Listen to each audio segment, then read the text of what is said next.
Nina, Tommy, Sam, get down here. Dinner's ready. I yelled from the kitchen, the sizzling of frying chicken filling the air. Beads of sweat rolled down my face from the heat. Seriously, cooking for 3 kids and a husband every day is exhausting, but it's just part of the daily grind for your average suburban mom. My life might seem ordinary, even mundane, but tonight, something felt off. Seriously, you 3, get down here before I send your father up, I threatened. My husband, Paul, isn't one to mess with.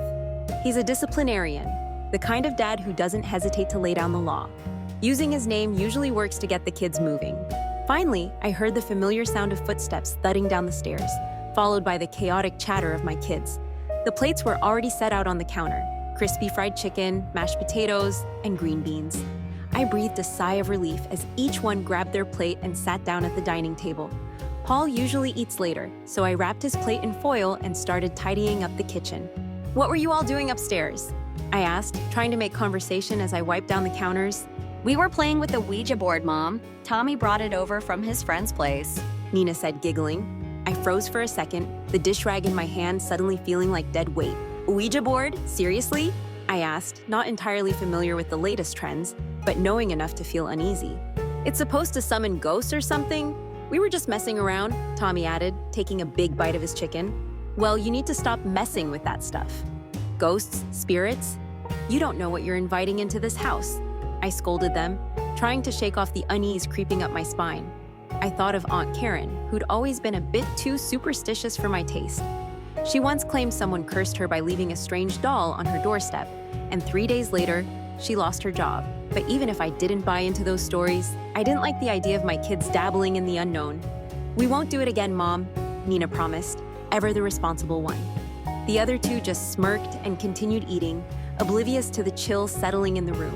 "Hey, let's play video games after dinner," Sam suggested, already forgetting about the Ouija board as they focused on their meal. I sighed and returned to my cleaning, grateful for a moment of peace. "Mom, you didn't set a plate for me," Nina suddenly whined from behind me. I turned around, ready to scold her. I know I set out 3 plates, as I always do. But as I looked, there were no plates left on the counter. "One of your brothers must have taken it," I reassured her as we walked over to the dining room to see who had snatched her plate. But when we got there, I stopped cold. There they were, all 3 of them, sitting quietly at the table, engrossed in their food. No laughter, no mischief. Just 3 kids eating in silence. I counted the plates. 1, 2, 3. But then I glanced over to my left. Nina was standing beside me, holding my hand and pouting. I counted again. 1, 2, 3, 4. 4 children. My head started to spin. I looked at the table again, my vision blurring as I counted one more time. 3 kids sitting, one holding my hand. "What's going on, Mom?" Nina asked, her voice trembling slightly as she noticed the confusion on my face. "Nina, how many people are in this room right now?" I asked, my voice barely a whisper. She made a face, clearly annoyed by what she thought was a silly question. 5, obviously. Me, you, Tommy, and Sam," she said, pointing to each person. "That's just 4, I said, my heart beginning to race. "Who's the 5th person?" Nina's expression shifted from annoyance to confusion as she turned to count again. Slowly, she pointed to each of us: Tommy, Sam, herself, and me. "There are 5 people in here, Mom," she said, her voice dropping to a soft, scared whisper. Tears welled up in her eyes, her fear palpable. I felt a cold dread wash over me. I didn't want to look, but I had to. I slowly turned my head back toward the table. Tommy and Sam were still eating, their eyes glued to their plates. But there was something off, something deeply wrong about the way they were sitting, so unnaturally still. "Nina, go get your father," I stammered, trying to keep the fear out of my voice. "I'll go, Mom. I'm done anyway," said one of the kids. Was it Sam?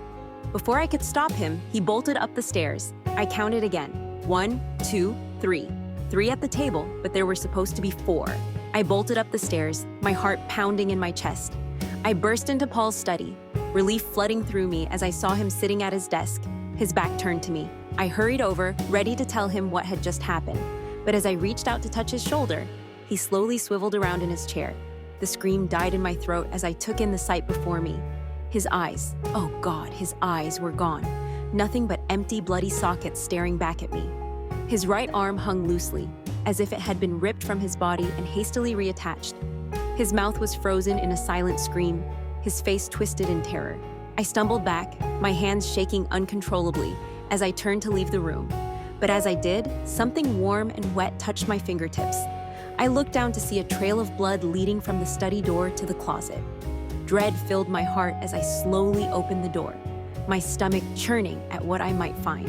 Inside, on a pile of blood-soaked clothes, was Monty's severed head, his lifeless eyes staring back at me. I swallowed the bile rising in my throat, my mind racing with thoughts of my children. I had to get them out of here, now. I tore down the stairs, my body moving on autopilot as I gathered the kids. They looked at me, confused, but I couldn't stop to explain.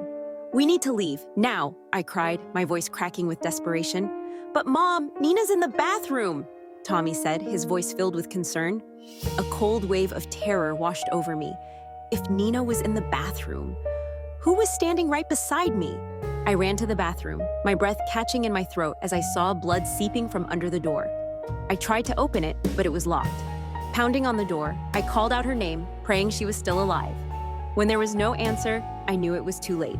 Tears streaming down my face, I turned back to the dining room, hoping against hope that somehow, some way, I could save the rest of my children. But when I entered the room, my heart dropped. Tommy was calmly finishing his dinner.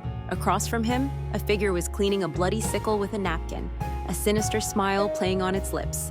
I counted 1, 2, 3, but only 2 of them were my children. "Mommy," the figure said, looking up at me with a twisted grin. "Did you like what your new son did to Dad and the others? Because I'm sure you'll love what he's about to do to you." The last thing I saw before everything went black was the sickle being raised high above my head and the sound of my own screams echoing through the house.